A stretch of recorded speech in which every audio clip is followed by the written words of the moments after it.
essa forma, ele mostrar isso, me pareceu um grande avanço de nós podermos perceber que esses agentes estão articulados em forma de produção. A forma de produção que está sendo mais relevante hoje é isso que ele está chamando de capitalista, é a produção de mercado, que está incorporando, criando formas de incorporação inteiramente novas.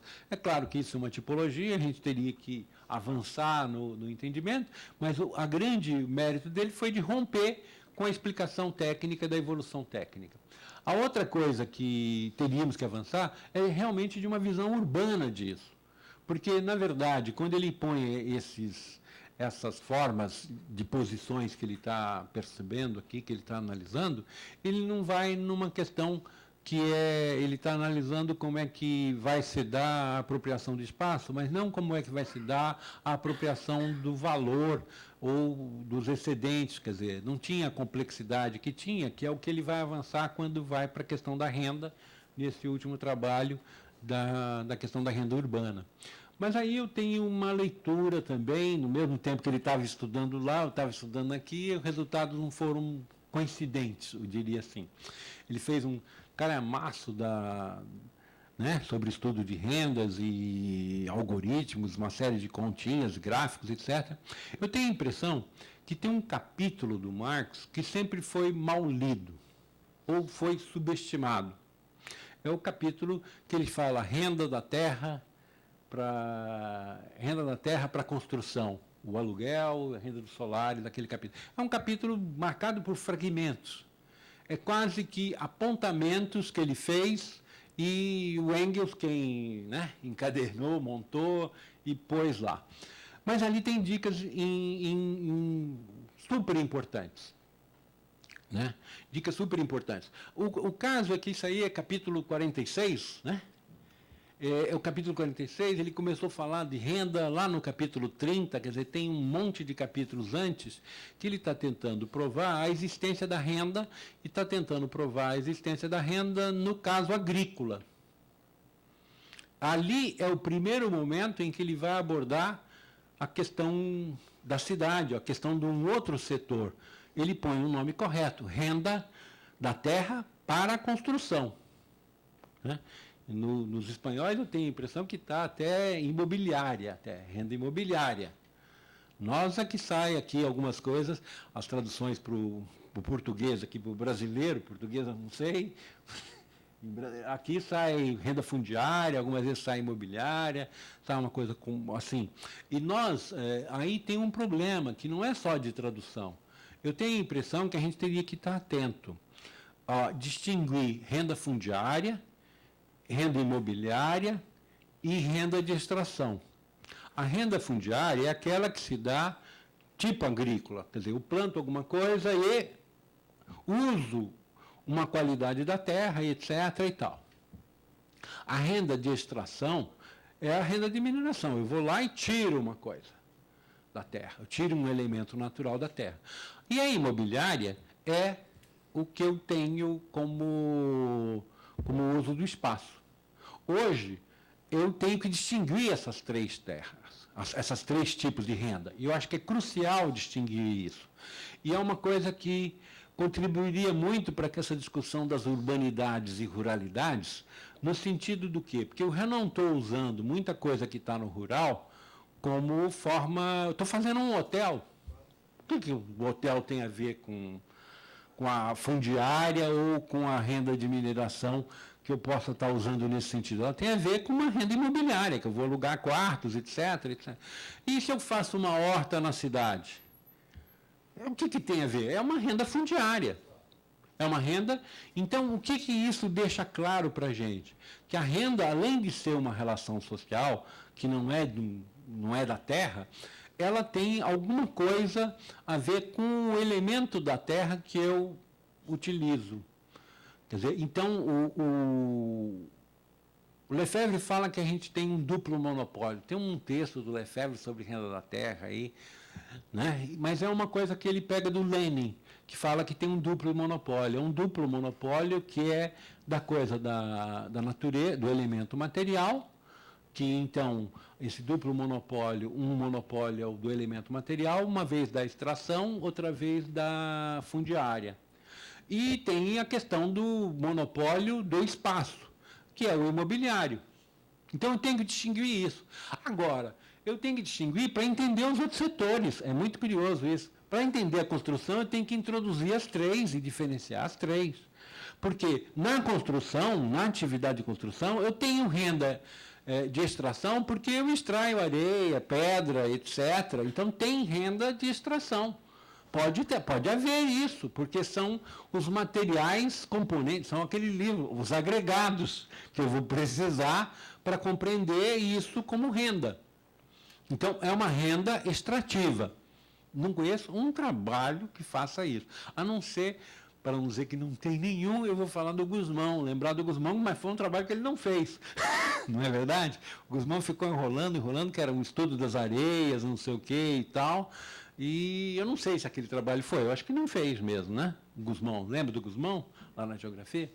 Então, e ele fazia esse estudo da mineração. Eu lembro que eu conversei com ele, ele falava, não, vou fazer e tal, eu nunca fez. Mas é a extração que vem para a indústria da construção. A renda fundiária pode ocorrer, que é em função de outros elementos naturais da terra, sabe lá a dificuldade de construir num solo, no outro solo. Isso são vantagens diferenciais que pode resultar numa renda fundiária, né, de tipo fundiária. E a outra é a renda imobiliária. Então, eu precisaria distinguir essas três, e no caso da construção, eu tenho as três e precisaria distinguir também para entender exatamente o que é importante nisso. Então, na questão da reestruturação imobiliária, se tornou importante a renda imobiliária. Se tornou importante o lugar, o espaço, o monopólio do espaço. Então, isso é que dá a confusão. Pode ser que o espaço esteja fora da aglomeração, né? Então, está lá e eu estou fazendo um uso urbano. E pode ser que esteja dentro da cidade e eu estou fazendo um uso agrícola. O que vai fazer? Então, tem um francês que fez uma enorme confusão aqui no Brasil, ele deve ter feito por outras partes do mundo. Ele tem um artigo maravilhoso na época, né? Agora ele atrapalha, que é o Logichini. Existe uma renda fundiária urbana? A pergunta está errada, eu acho. Existe uma renda fundiária urbana? Não é que se existe uma renda fundiária urbana, porque ele está falando que ele está atribuindo ao espaço uma coisa que é de um setor, da atividade econômica. O que produz renda é a atividade econômica, é a renda fundiária no que? Existe uma renda fundiária na construção, ou existe uma renda fundiária agrícola, existe uma renda no automobilismo? Essa seria a pergunta, o setor. Não é o urbano ou o rural que cria. E a gente tem muito costume, na nossa linguagem, de falar rendas da terra agrícola, renda da terra agrícola, tem renda rural e renda urbana. Não é o caso, não é o espaço que cria. Não é essa diferenciação do urbano-rural. O que cria a renda da terra é a atividade econômica. E aí eu posso saber se ela é renda fundiária, eu posso discutir se é renda fundiária, renda urbana não, renda fundiária, imobiliária ou de extração. Tá certo? Então, se eu começar, como mostrou lá a Doralice, os boi em Recife, não vai ser renda urbana. Está entendendo?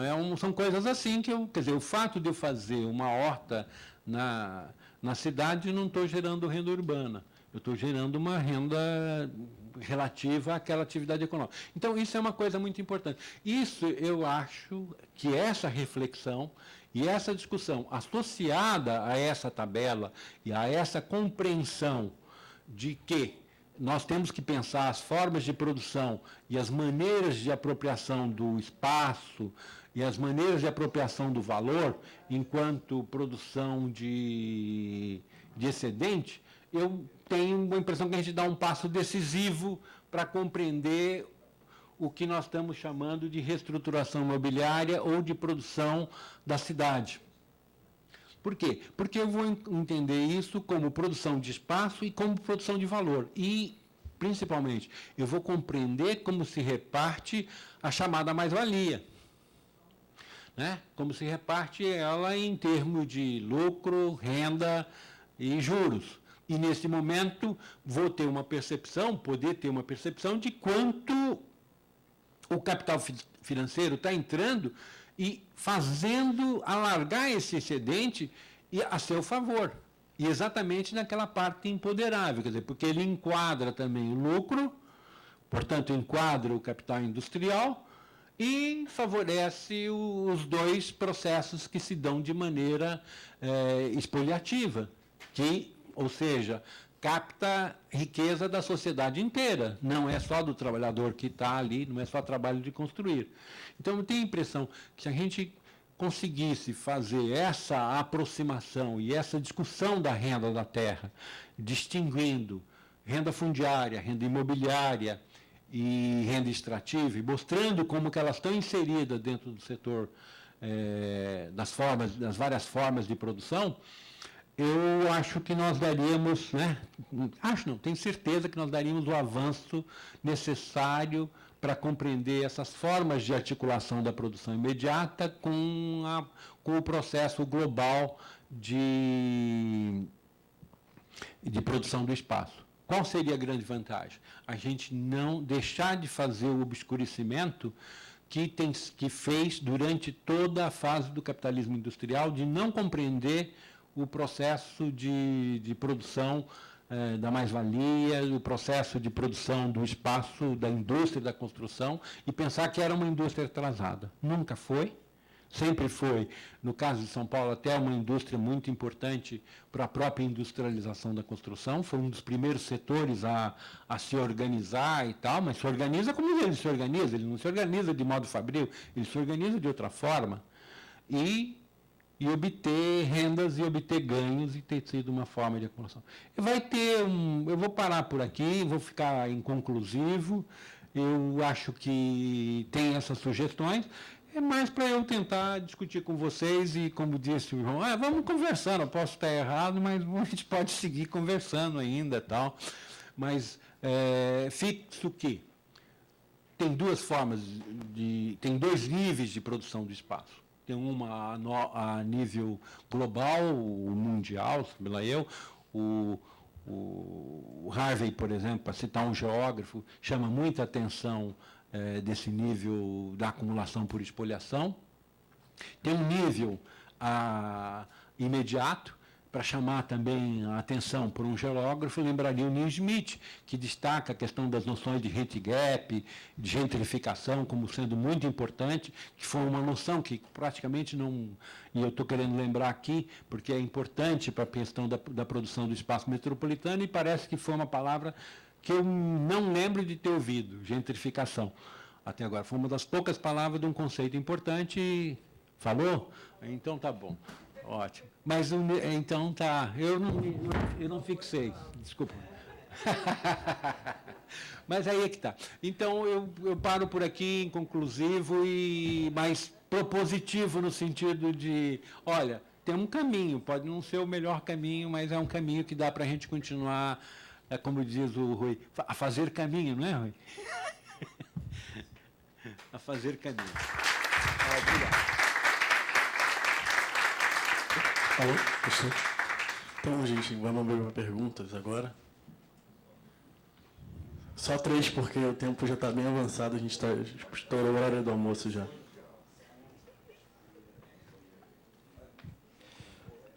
Buenos días. Antes que nada, agradecer muchísimo al profesor Pereira su intervención, que verdaderamente me interesó muchísimo. Hubo un tema inicialmente planteado en su intervención, que era aquella hipótesis sobre el desarrollo metropolitano y sobre la forma del desarrollo metropolitano, ¿no? Que me interesa particularmente, ¿no? Aquella noción de estaríamos asistiendo hoy esencialmente a una desconcentración de la producción al mismo tiempo que se mantiene e incluso se refuerza una centralización del control. Yo mismo he defendido esta hipótesis en estudios sobre ámbitos metropolitanos en Europa, aludiendo a esta idea, ¿no?, que hemos mantenido de la descentralización de lo banal, ¿no?, de la industria, incluso del comercio de gran superficie, de determinados tipos de vivienda, ¿no?, y el mantenimiento muy fuerte, muy concentrado, ¿no?, de los centros direccionales, ya sean de los administrativos, ya sean de los propiamente de poder económico. Yo tengo que reconocer, sin embargo, que esta noción para mí entra en crisis con algunas de las realidades que hoy observo en la transformación metropolitana europea, ¿no?, en el sentido de que me da la impresión que cada vez con más fuerza funciones direccionales tienden a dejar los centros metropolitanos, si es que todavía podemos hablar en términos de centro y no centro metropolitano, para trasladarse, digamos, sobre áreas más vastas. Para poner un ejemplo, digamos, muy banal, el Deutsche Bank, que estaba localizado, ¿no?, en diagonal Paseo de Gracia en Barcelona, se encuentra hoy pues sobre una autopista cerca de la Universidad Autónoma, la Assicurazioni Generali, ¿no?, la gran empresa de seguros pues del Véneto, ¿no?, sale de la plaza de San Marcos, ¿no?, donde tenía hasta el león como emblema, ¿no?, y se va por allí a Terraferma, por allí por Mestre, etc., ¿no? Mi impresión es que lo que nosotros estaríamos viendo hoy en día en el proceso de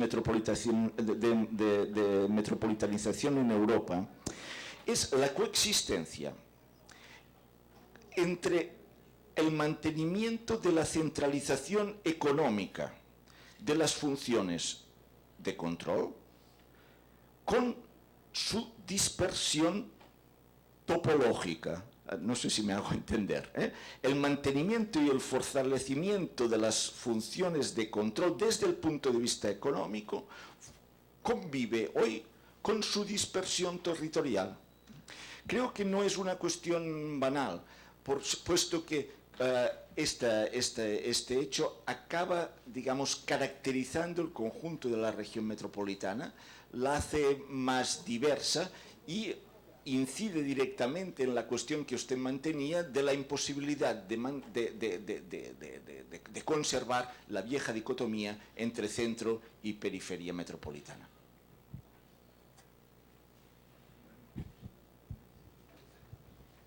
Bom, igualmente eu gostei demais da exposição, é um tema que eu gosto, eu venho acompanhando o que você está escrevendo, mesmo no nosso grupo de pesquisa, há uma tese de doutorado que está se inspirando na ideia de reestruturação imobiliária e tenho desejo que você possa vir a lê-la quando ela estiver pronta, mas eu tenho uma dúvida e dois pontos para debater. A dúvida é em relação à sua proposta de produção do espaço metropolitano, que logo no começo da exposição me pareceu claro que você, do ponto de vista histórico e do ponto de vista de compreender a complexidade do processo, coloca a produção do espaço metropolitano como o termo etapa não é bom, mas, enfim, como historicamente algo contemporâneo que supera ou deixaria num nível inferior pelo grau de complexidade maior a noção de produção do espaço urbano. Mas depois, lá no meio da palestra, você usou, num dos slides, a frase produção do espaço urbano metropolitano como urbano redefinido pelos fluxos imateriais e financeiros. O redefinido aqui é no sentido de que é um novo urbano ou no sentido da superação do urbano? Então, essa é uma dúvida. E aqui não estamos falando da superação da cidade, mas da superação do urbano. Essa é dúvida. 2 pontos para o debate.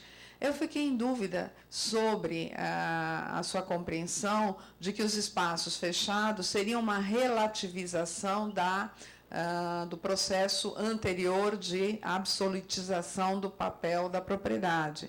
Porque eu acho que é, de novo, uma absolutização, inclusive porque agora, nas formas condominiais, se incluem também os espaços de uso coletivo. Quer dizer, se torna mais profunda o valor e o papel da propriedade, porque incorpora não apenas os espaços privados, mas também os de uso coletivo. Gostaria de ouvir sua opinião sobre essa hipótese. E o terceiro ponto é relativo, eu concordo com você, quer dizer, de fato a renda fundiária não é em si urbana ou rural, porque não é isso que faz ela se realizar, mas, enquanto possibilidade de realização, sim, porque o simples fato de que uma terra está dentro do perímetro urbano e que, juridicamente, ela pode ser produzida como urbano, pela 6766, o que ela não pode quando ela está fora do perímetro, faz com que a sua condição urbana ou rural redefina o patamar de realização dessa renda.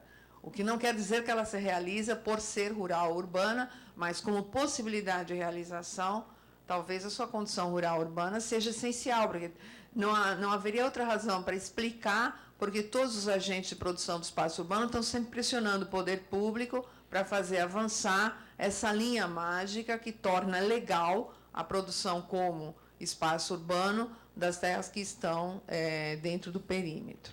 E, mais uma vez, agradeço o conjunto de questões levantadas que faz a gente pensar em muita coisa. Oi, Paulo. Meus parabéns pela exposição bem completa, muito esclarecedora. Eu queria, só para falar com você, com relação, quando você mostra o avanço de São Paulo nos métodos construtivos e a forma da construção, e chega a questão do saneamento. E essa mostra a simultaneidade, o que vinha acontecendo em Londres, Paris e também em São Paulo e também no Rio de Janeiro. Agora, a questão, que parte da cidade vai ser beneficiada com essa infraestrutura e os avanços da ciência, da medicina, da engenharia, o sanitarismo, o higienismo, que torna-se geral e torna-se mercadoria também, agregando valor à terra urbana e possibilitando esse crescimento. Então, no caso aqui, a companhia City, que vem para o Rio de Janeiro, que vai implantar, São Paulo também, que vai implantar esses sistemas sanitários, mas eles só avançam, a cidade continua dicotomizada, que foi logo na sua fala inicial, os estudos que se faziam da verticalização ou da autoconstrução. Então, essas manchas do saneamento, como elas revelam a incorporação do valor para a extração de renda fundiária da terra. Deixa aqui mais uma última pergunta, tá?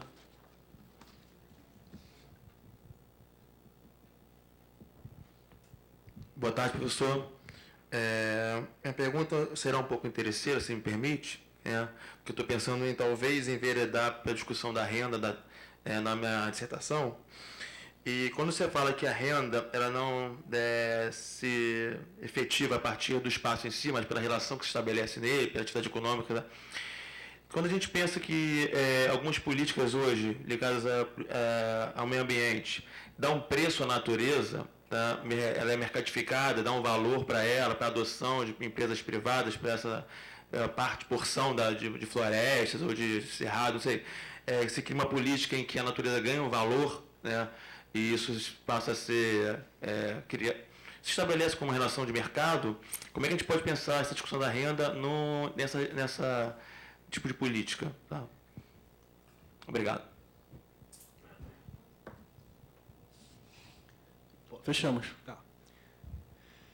Bem, eu acho que tem uma aproximação. Primeiro, vou começar pelas perguntas iniciais. Tem entre a primeira que você fez e a pergunta do Uriol. Acho que tem uma relação ali que é uma compreensão da desconcentração, centralização e a questão da redefinição do urbano, né? Da redefinição da própria centralidade.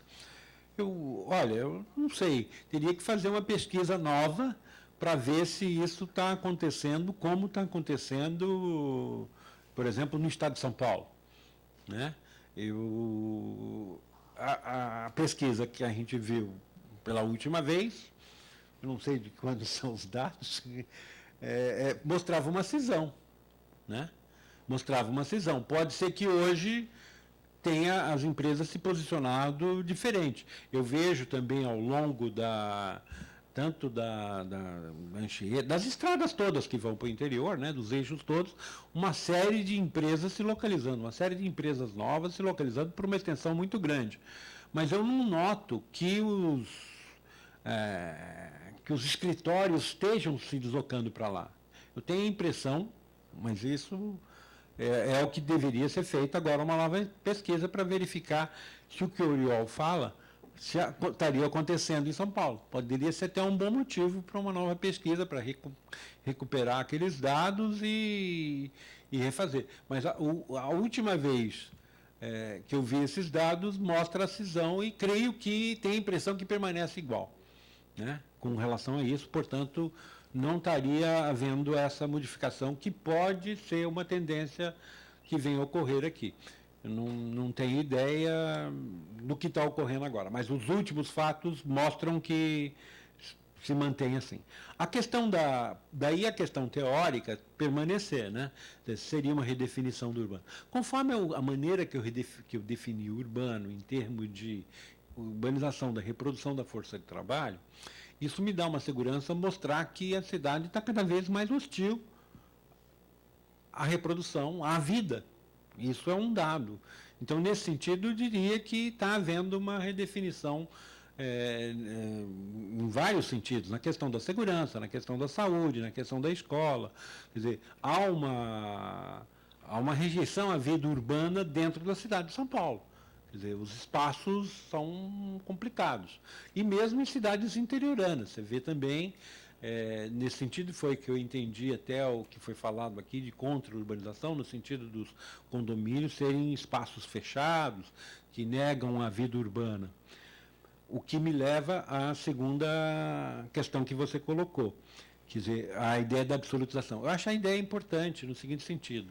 A absolutização é o proprietário, ele é dono absoluto da propriedade da terra e pode fazer o que quiser com ela, quando foi, mas ele foi sendo cerceado pelas leis urbanas, por várias leis urbanas que já começam lá em 20, a própria lei de condomínio e outras leis de desapropriação, etc., e mais recente pelo Estatuto da Cidade e a função social da propriedade. O que eu vejo isso é que está limitando, ou pelo menos flexibilizando para o capital, a propriedade o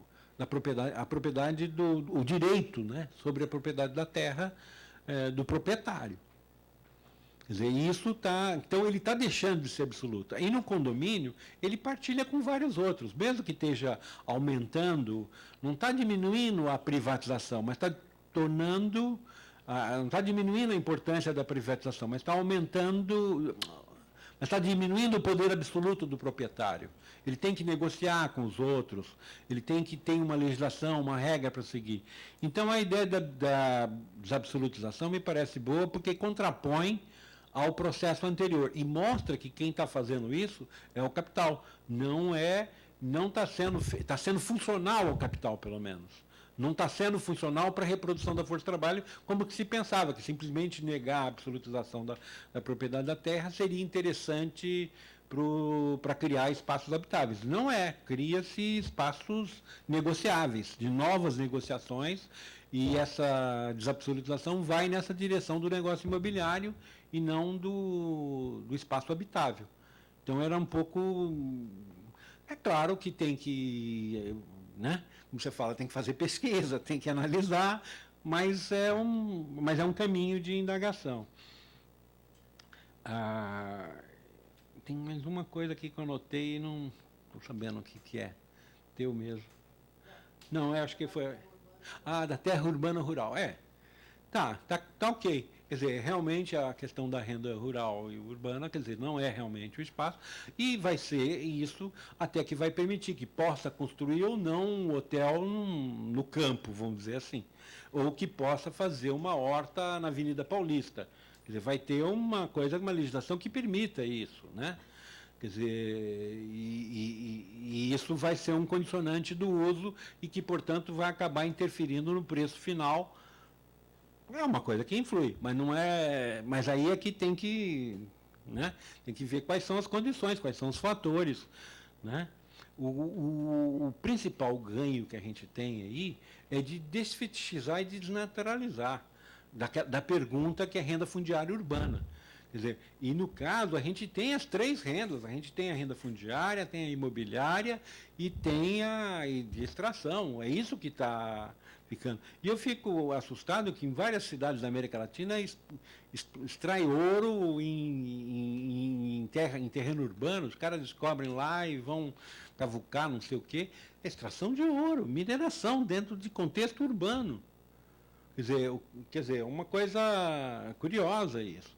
Quer dizer, não tem nada a ver com falar que isso seria urbano, né? Não é possível, mas tem, então acho que é pelo menos uma outra problemática que permite ler o Capital de uma outra maneira, né? E aí vou para você que estava querendo fazer uma interessante. A minha dica seria começar a pensar que aquilo lá é um estudo, quer dizer, é um estudo que ele fez, no qual ele vai provar a existência da renda fundiária, o Capital.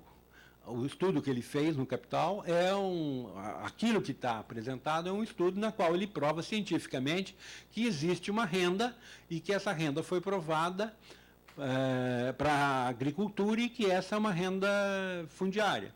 Teria que pensar a questão dos tipos de renda a partir desse capítulo, em que ele tem uma discussão que me parece interessante, não só essa distinção do duplo monopólio, né, e que permite fazer a distinção entre essas três rendas, renda fundiária, extrativa e de mineração, e não pensar que é erro de tradução, não, são conceitos separados, distintos, que têm que ser apropriados e elaborados.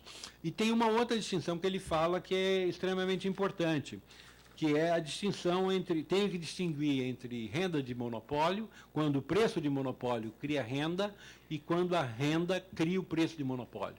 Porque muitas vezes, no caso, voltando para você, é que aquela legislação cria uma condição rígida que estabelece um novo monopólio. Aqui pode fazer, ali não pode fazer, né? Então, isso também é uma situação. Então, isso poderia ser pensado, sim, em termos de política pública, mas depende do tipo de setor, do segmento que estaria em questão. E existe hoje toda uma tendência de fazer pagar por determinadas conservações e, na verdade, entra toda a questão de ainda aumentar a renda de determinados monopólios, né? De determinados espaços que são já objetos de reserva de valor e que funcionam hoje como um ativo financeiro. Ativo financeiro não, funciona como ativo imobiliário. É que as pessoas falam que ela funciona como ativo financeiro porque nós estamos numa época de finança. Não, mas é um ativo imobiliário. A propriedade da terra não deixa de ser ativo o quê? Imobiliário. Agora, como está pensando muito na ótica da financiarização, fala, não, a terra se torna um ativo financeiro. Não. Nesse momento, ela revela a sua face imobiliária, porque está associada lá, mas não deixa de ser imobiliária. Por isso que a gente tem que distinguir bem isso. Porque qual é o temor e a necessidade dessa distinção? De tornar, de novo, obscurecido esse processo, que é o processo da produção imediata da construção. Os arquitetos, porque acham que o relevante é outra parte, né? O projeto ou o produto. Os geólogos, porque pensam talvez muito mais no processo do espaço em geral, e isso aí fica mais ou menos esquecido.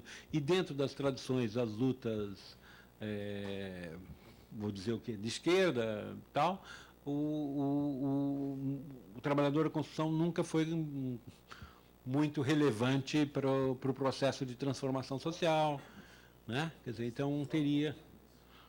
É só para o Vinícius, Então seria uma coisa extremamente... Mas aí teria uma consequência nova, talvez, aí, uma coisa importante, talvez, é que o que significaria hoje a organização do trabalhador da construção vinculado, ou dos trabalhadores da construção, né? Não o cara só do canteiro, mas todos eles, que são pessoas que trabalham e que são vinculadas à produção do espaço imediato, né? Os agentes todos, com os com a organização do espaço habitável, com os moradores. Isso pode dar uma nova combinação de luta que seria extremamente importante para esse momento. Quer dizer, é uma coisa que, por exemplo, o Harvey se pergunta, indaga e faz uma série de considerações nessa linha. Pode ser que seja exatamente um momento novo da produção da cidade e do uso dela, da maneira de apropriar. Tenho a impressão que esse pode ser um caminho. Ele vai estar aqui daqui 10 ou 15 dias, garanto que ele vai falar disso. Tenho certeza que ele vai voltar a esse tema, mas ele não, né, ele indaga também. Eu acho que a gente deveria continuar indagando e aprofundando as pesquisas nessa associação. Lembrando que isso é uma coisa que já vem da economia política. Por isso, Oriol, eu achei muito interessante a tua lembrança do Marx com as coisas do comum.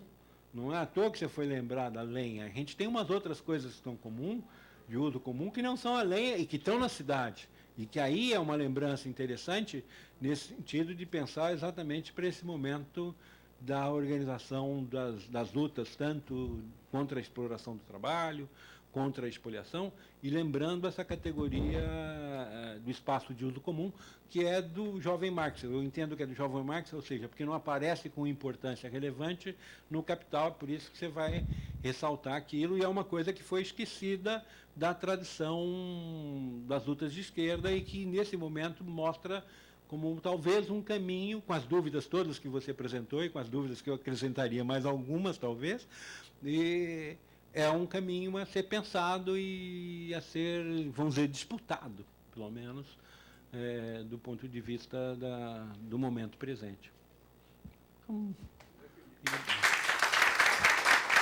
Obrigado.